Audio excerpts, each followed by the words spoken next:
Hey guys, it's Rosalie and Joe with Illuminating DCS Corruption. How's everyone doing tonight? We're good. Good, aren't we? Yep. Yeah. Okay. So last week we talked about that we were going to go over a few key points with the deposition transcript that we have from our 2020 DCS case that involved our attorney at the time with the family case manager, Lindsey Bruce. So, Shout out to Boone County. yeah. Boone County DCS. Yeah. You remember me? You're going to. So after we're done with our live video, I will drop the link to the deposition transcript into the comments, and then some links that we have found in regards to some of our sources. So you guys will have all access to that. And then when the video ends too, if you guys have any questions or need some clarification, or there's stuff that we haven't mentioned, you guys can just put all your questions or concerns in the chat, and we will go over them with the next video, okay? Yeah. So let's get...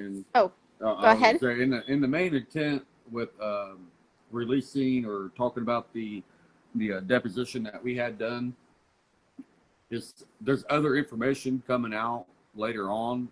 So we want you guys to have access to basically the pudding. The proof is in the pudding. So we want you to have access to that, like that, where we prove with the attorney that it actually lies were made on preliminary inquiries, which is basically probable cause for Chin's cases. So we have all those. They'll be coming out too later on, but you'll have this so that you can read through it on your own if you get pretty real interested in what we're actually talking about. So with that being said, here we go. Okay, here we go. All right, so first thing I have my notes here, so just bear with me. And I may get a little emotional, so I apologize ahead of time. And there's a lot more to it than them notes. Yeah. Say that. Yeah. So, so the first thing I wanted everyone to know, Indiana State Code 31-34-2-3 does state that a caseworker may remove a child without a court order when claiming emergency circumstance. So, example, that would be either physical or mental health is severely in danger. So, and they got to have more, and not giving legal advice here, not trying to talk to your own lawyer or whatever, just personal knowledge, experience. It has to be more than just a gut feeling. There's a higher threshold when they're doing an emergency removal without a court order, meaning they haven't talked to a judge, they haven't talked to anybody other than their supervisor, and that's pretty much it. So it'd be almost the equivalent of a police officer going into your home without having probable cause. So, it's kind of what we're saying here. yeah. So, so physical or mental health is either severely impaired, which is an endangering the child. So, and we will also drop the link to the IC code too, so you guys can look into that further. The sources come from multiple different sources, but the one that I looked at actually comes from the in.gov website. So it's actually coming from the state of Indiana. Yeah. IGA.gov, yeah. in.gov. Yep. So, so with that being said, I'm going to go over just a couple of things that we found in our deposition transcript that is just really main key points for us, because I'm just going to put it out there throughout this entire case, the case manager accused me of lying to prevent me from having my child removed, which was an insane accusation. But my attorney at the time, she was able to dig deep into quite a bit of evidence to prove that I wasn't lying that it was actually the case manager that was providing misstatements to the court, which put us in the position where we are today. Um, so this would be an excerpt from the May 11th, 2020 doctor's note, where in quotations it says the Riley dietitian called mom and said it was okay for her to use formula. The specific formula that I chose was soy formula. I believe I told you guys in my first video that my son Tanner had the same issue with using Gerber formula, which is a cow's milk-based formula, and I started noticing both Tanner and Skylar had similar issues with the formula, so we decided to, switch it to Infamil soy. Which really started to prevent the what do you call it? The projectile spit up. So we saw so much progress, but the only issue that some of the doctors have had their own idea. They said that your child will gain weight, but certain children may not gain as much weight as fast as we would like to see, but he was still gaining weight, which was good. So yeah, and I mean, at the time we were just going through trying to figure out what the actual problem was, and really nobody was listening to anything we had to say. So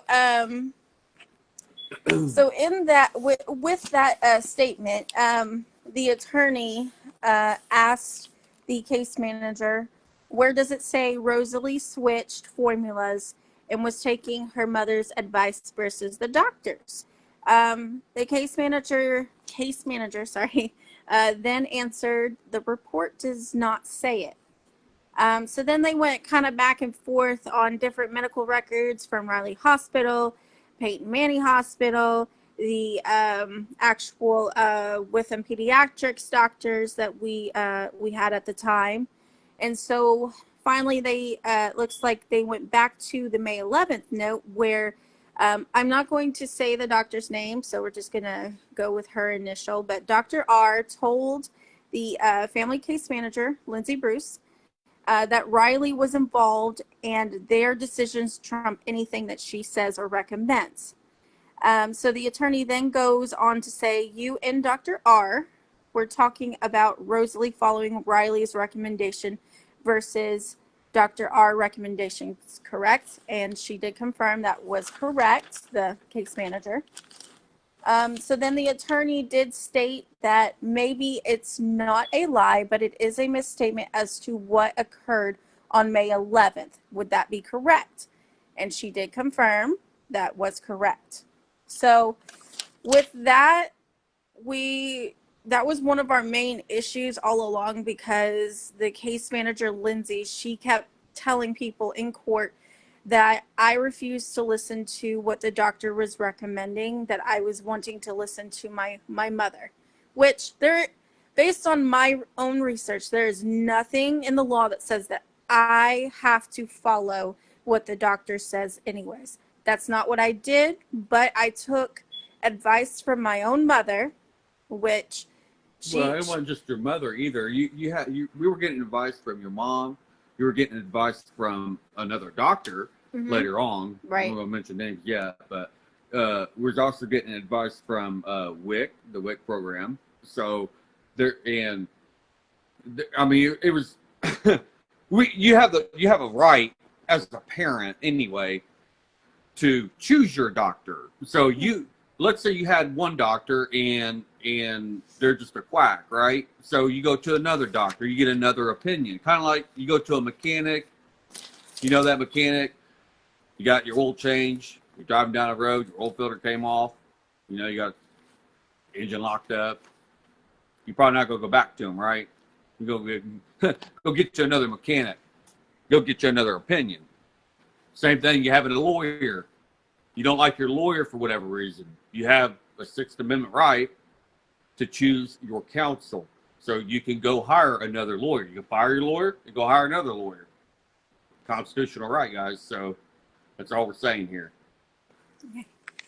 Okay, so I'm going to go over the second misstatement. And once you guys have access to the deposition transcript, it will be on page 40.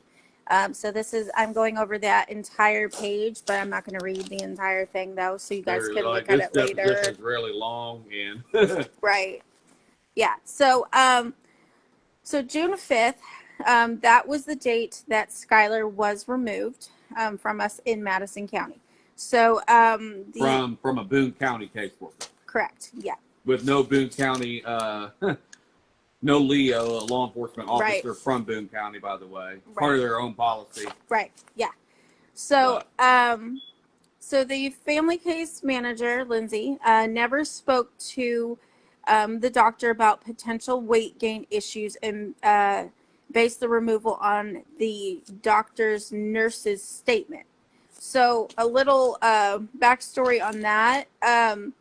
We switched the doctor, like the entire doctor's office, to another doctor that was closer to us.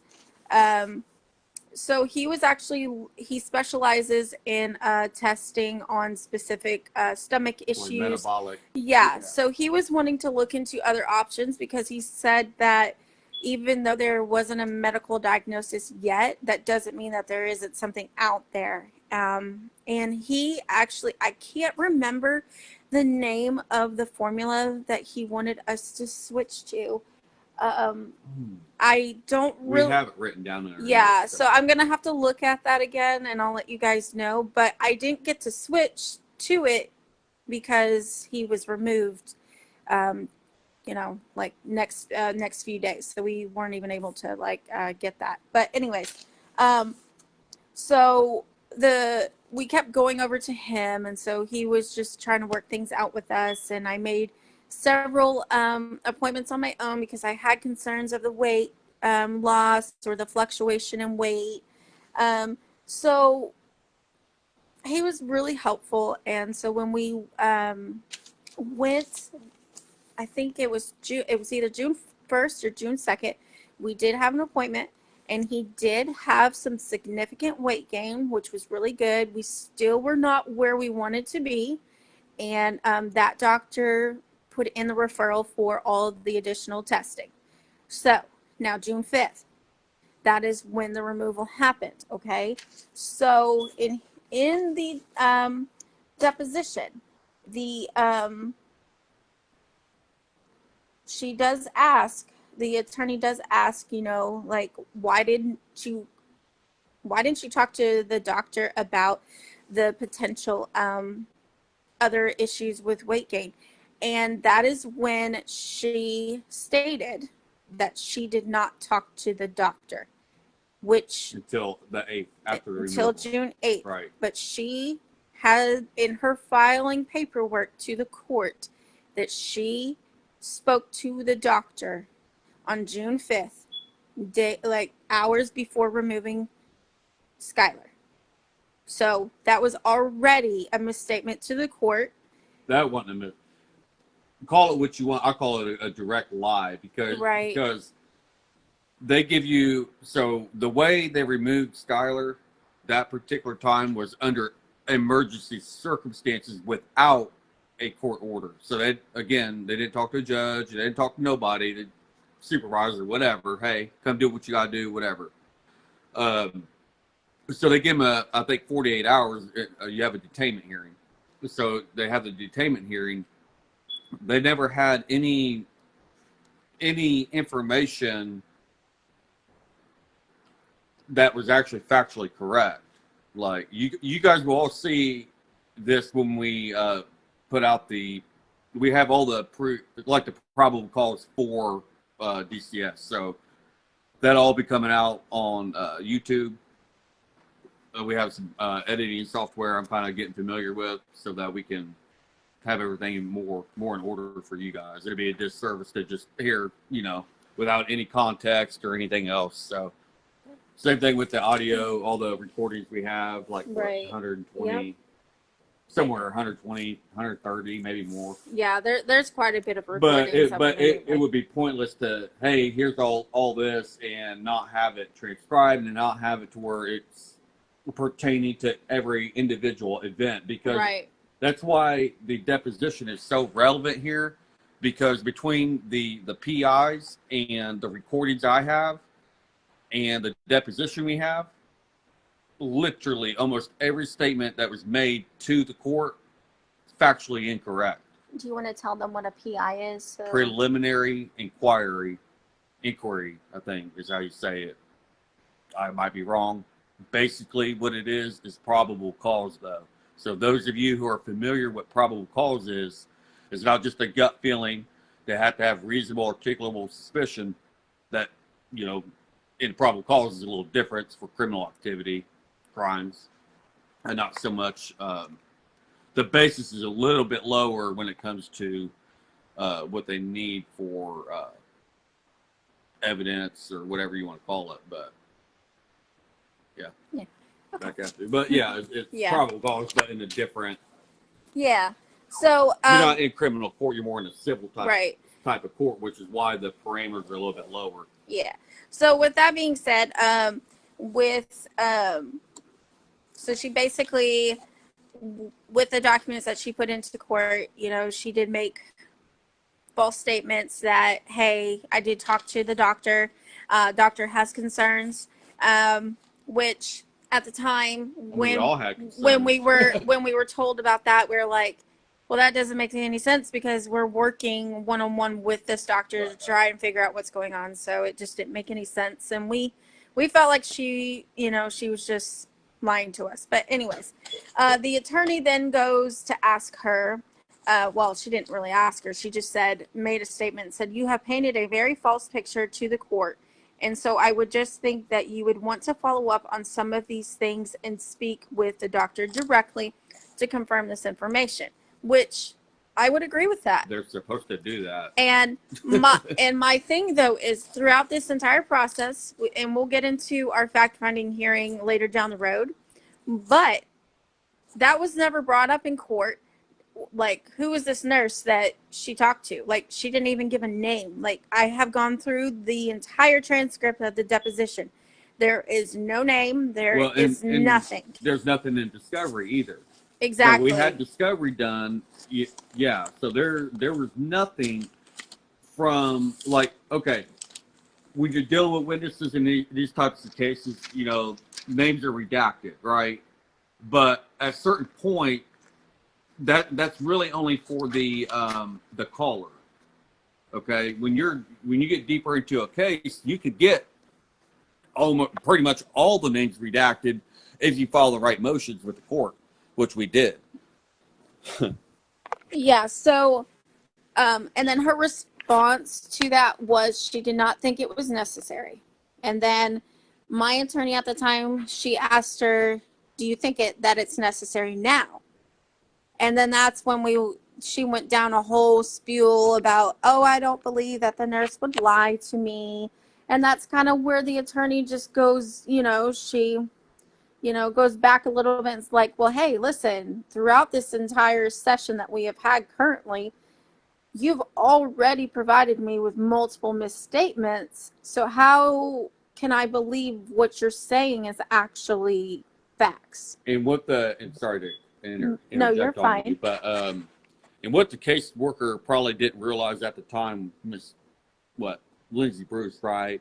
Alexander Dillman, who's the other one? Now, now to be fair though, Alexander Dillman and Jamie Nickerson, I believe, and there's another one.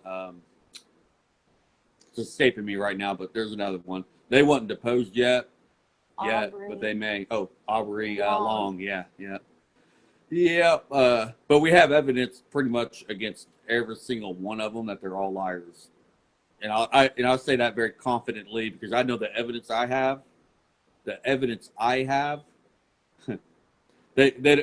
don't want it. I can tell you that they don't want it. Well, and we also too, not trying to throw dirty laundry out there, but this actually, we found out some information that there is a law firm in Fishers that has opened an investigation against a I think her name is Sarah Wood, with the Boone County DCS office between the years of 2021 to 2024 of falsifying documents and To the court. to the court. Yeah. And they have included every member, well, I don't want to say member, but every employee of that office, which includes Lindsey Bruce and all the names that Joe just gave. Yeah, we just missed it because of statute of limitations, but we don't really care about that because our mission is more to expose the corruption to help other people. So you already have a law firm, a very,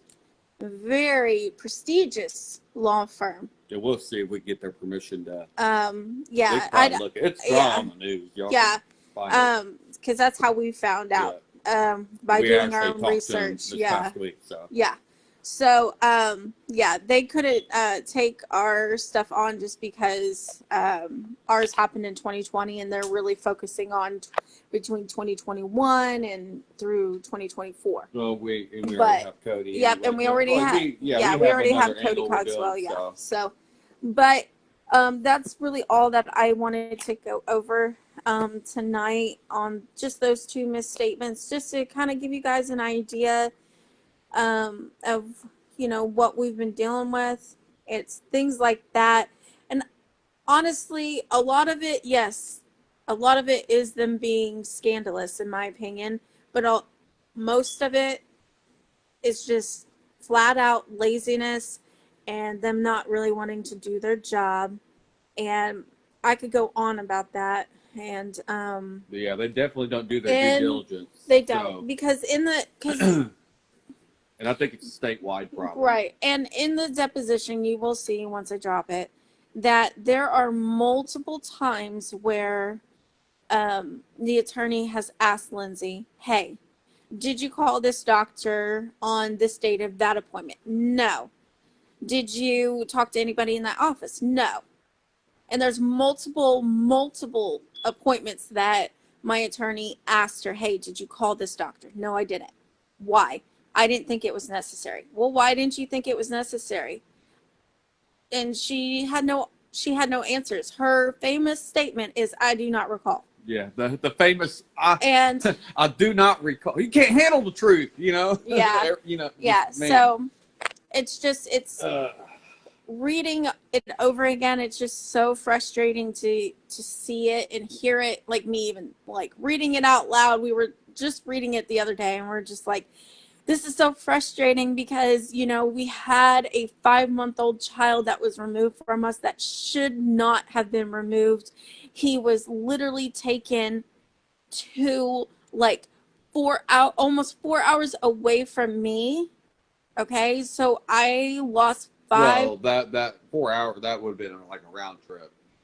Well, yeah. So deep, 2 hours, but anyway, be fair here. Well, anyways, I lost 5 months of bonding. And the most frustrating thing out of this entire thing is, if you claim emergency circumstance, which means the child is in intimate danger. Immediate. Okay. Life. So in your mind, if you were a caseworker and you were claiming emergency circumstance and you removed Skylar from me, don't you think that you would have gone down the road to the emergency room to get a weight check done? Well, guess what? Miss Lindsey Bruce didn't do that. She removed my child at midnight. Who does that? In fact, here's the little icing real quick before we close out for tonight, guys. Not only didn't she go get the weight check that night, there was an appointment done, I think 3 days later, right? Yep, within just a few days of each other. Now, we called that the doctor for that appointment. We got the report from that. Well, we recorded that conversation, so you guys will get to hear it. But essentially, Skylar's in perfect health. He's healthy, happy. So I'll tell you what, to get removed because you're so malnutrition that you can't do anything, which is total BS anyway. And then to magically be completely healed and just everything holly jolly in 3 days because you got stolen from a family in the middle of the night is pretty insane to me. And they covered that up. They didn't want to talk about that. Yeah, and he was placed with family members on the biological father's side, which they didn't even do a paternity. There was no paternity. They didn't even do a paternity test until after my son was back in my custody. So I'm not saying anything. Obviously, we did do the DNA test. We already knew that Matt was his father. Okay, that's not what I'm saying, but I'm just saying, if it were you and there was no test done and they did it after you got the child back and then you potentially found out that wasn't even the father, I would be, if I was that father, I would have been very upset and I'd be suing somebody. Yeah. Dragging me into all of that. But that's another story for another time. But so yeah, so we just went over all of kind of our key points that we felt was really important that no one got to hear, and we're still doing our own research, and we've got our attorney Cody Cogswell, who is amazing. So if you guys ever need like any family attorney, criminal attorney, litigation, go to Garrison Law Firm and hire Cody Cogswell. He is the bomb. He's amazing. Okay. But he is the one that's helping us out, and we are looking into seeing if the judge that conducted the fact-finding hearing actually received this deposition transcript. Okay, because it was if enough to shut the case down. It was enough. It should have been dismissed. Yeah. So, and as a mother, if I find out that that judge knew about it and read the entire thing, she will lose judicial immunity. Or something. I'll be very, very cranky. She might not. Let's just say there might be some protests going on down there at Boone County Court, in which we have maybe a couple thousand people show up. She might not be reelected. Just saying. Yeah. Well, anyways, guys. So next week I am not going to be doing a live video next week, but I will be posting a pre-recorded video. We're trying to get into the routine of recording our videos for our YouTube channel. So this was just really us trying to get out there, letting everyone know what we're doing. So just check out our YouTube channel. It's called Illuminating. I'm so sorry. I can't speak tonight. Illuminating DCS Corruption. And I will drop the link to our YouTube channel in the comments after this video. And guys, it's nothing fancy right now. We're working on the editing and trying to, it is what it is for the time being, but we'll get there. Yeah. So we do really appreciate everybody that has been watching, everybody that has been commenting. And I will say I was pretty shocked. I've gotten a few messages from people, private messages, just reaching out, appreciating us getting our story out there and giving us support. And I just want to say I really appreciate it, because this is something that really needs to get out there. We can't keep it to ourselves anymore, because it's not just my family that this is happening to. I literally had somebody in Madison County reach out to me. She sent me a story that happened in Brownsburg, and she thought, because she watched our last video, she thought it was our family.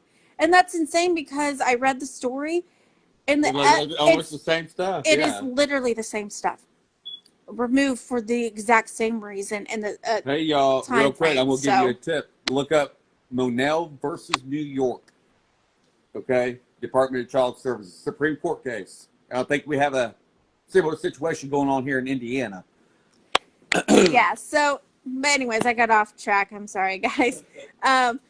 It's just, we are just so full of, we're very passionate about this, because it's our kids, and you want to do whatever you can for your kids to protect them. And, when stuff like this happens, it really wakes you up to thinking hey, what do I need to do to make sure that doesn't happen again?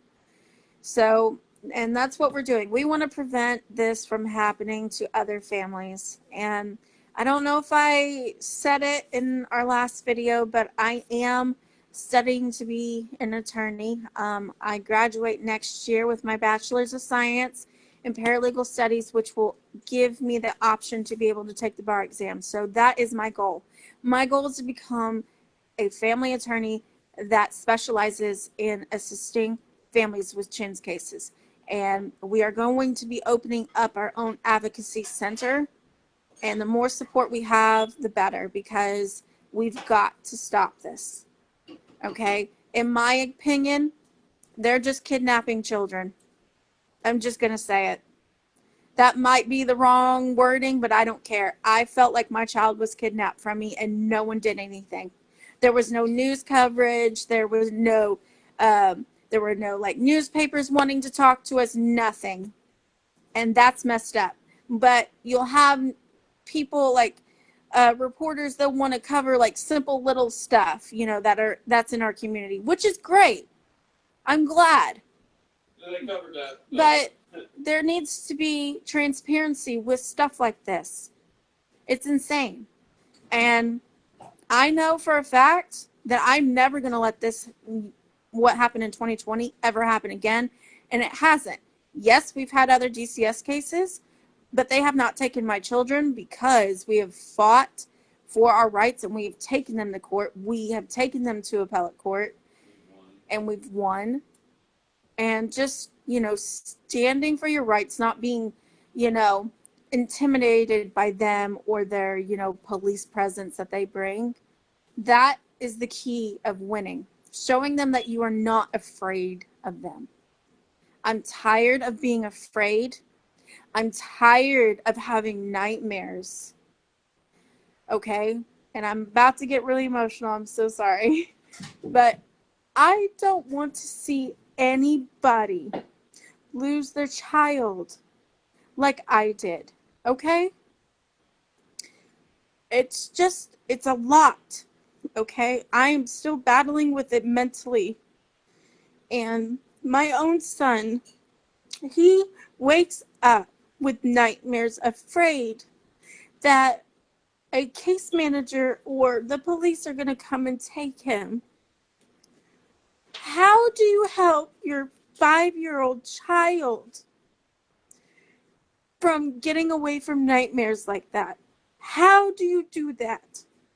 Not even old enough for therapy. And we can't Talk to therapist. He's not old enough. get him into therapy.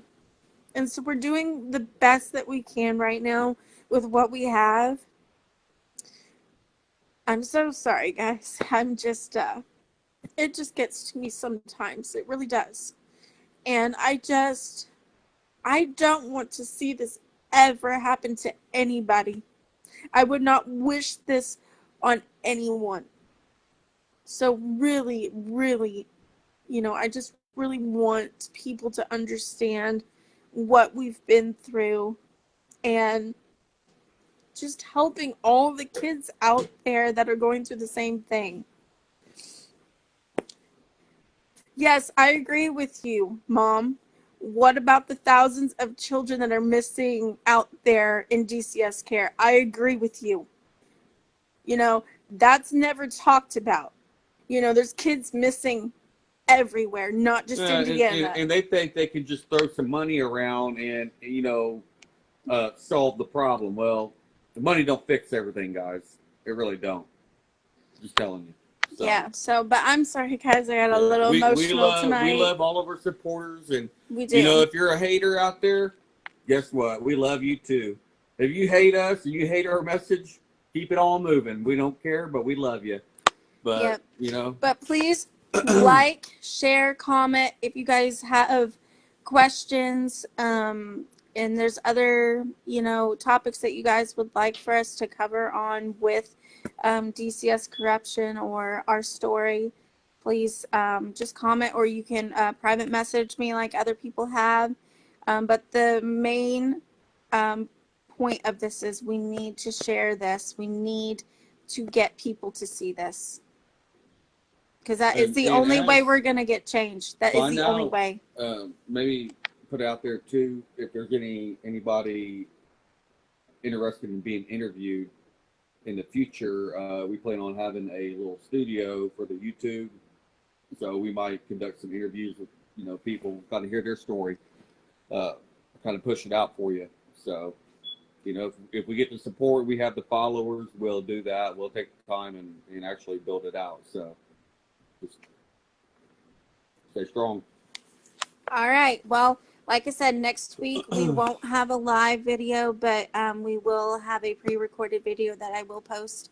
And if you guys can just take a look at that and just go ahead and share that video too, and check out our YouTube channel. I don't have the specifics on when I'll be posting every single week yet. We're still working those details out. My husband, like he said, he's going to be building a studio for us, which is amazing. This guy can do everything. Look, don't let her brag. All I'm doing, look, I have a spare garage, and I'm gonna make it right, and then we're gonna kind of do it in there. So it'll look nice, and it'll be great. He's still pretty. There's nothing that he can't do that yeah, there's nothing he can't do. But anyways, but I will keep you guys posted. Just keep an eye out on my posts and the videos that I'm going to be posting, and just keep supporting us. I really appreciate it, guys. But with that being said, do you have anything you'd like to add? Yeah, I think I said my piece. Okay. I think we're all good. Well, you guys have a great Saturday night. Just help us shine the light. Get the flashlights out. We illuminate that corruption. Yep. All right, guys. You guys have a great weekend, and we will see you guys next week on our videos, okay? Bye.